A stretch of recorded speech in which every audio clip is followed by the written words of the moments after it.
Hello and welcome to Daily Reflection with Aneel Aranha. Today is the 13th of January 2019. We're going to reflect on Luke chapter 3, 15 and 16 and verses 21 to 22. Listen. As the people were filled with expectation and all were questioning in their hearts concerning John whether he might be the Messiah, John answered all of them by saying, I baptize you with water, but one is more powerful than I is coming. I am not worthy to untie the thong of his sandals. He will baptize you with the Holy Spirit and fire. Now when all the people were baptized, and when Jesus also had been baptized and was praying, the heaven was opened, and the Holy Spirit descended upon him in bodily form like a dove. And a voice came from heaven, You are my Son, the beloved, with you I am well pleased. The Gospel of the Lord. Today's Gospel is where the divine meets the human. Although he is holy, Jesus joins sinners at the river to be baptized. In other accounts, we have John protesting that it is Jesus who should be baptizing him. John was a prophet, and with the insight of the prophet, he went through with the ceremony.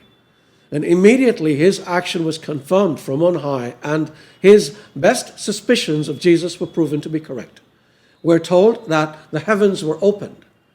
This is significant in that it is a reversal of the effects of original sin where the heavens were shut.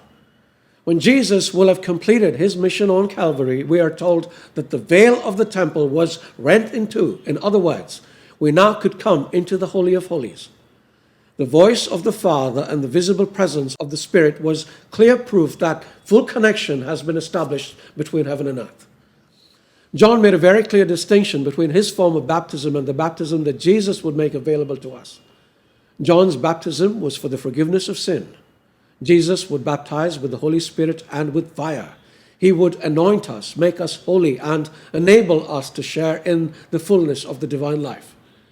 It is strange that Jesus had already spent 30 years on this earth by this time with nothing extraordinary happening, but he was being prepared for his mission by living and experiencing the ordinary, everyday, humdrum life of those around him. While being divine, he put his divinity on one side and lived a fully human existence. He would be guided by the Father in everything he said and did. He must have spent long periods in prayer, which for him was largely listening. He tried to teach us that too. In a very memorable story, Jesus was one day in the house of his two friends, Mary and Martha. While Martha busied herself in the kitchen, resentful of her sister, who was sitting by Jesus' feet, instead of helping her out, Jesus pointedly said that of the two things both had chosen, Mary had chosen what was better. She had chosen to be with Jesus.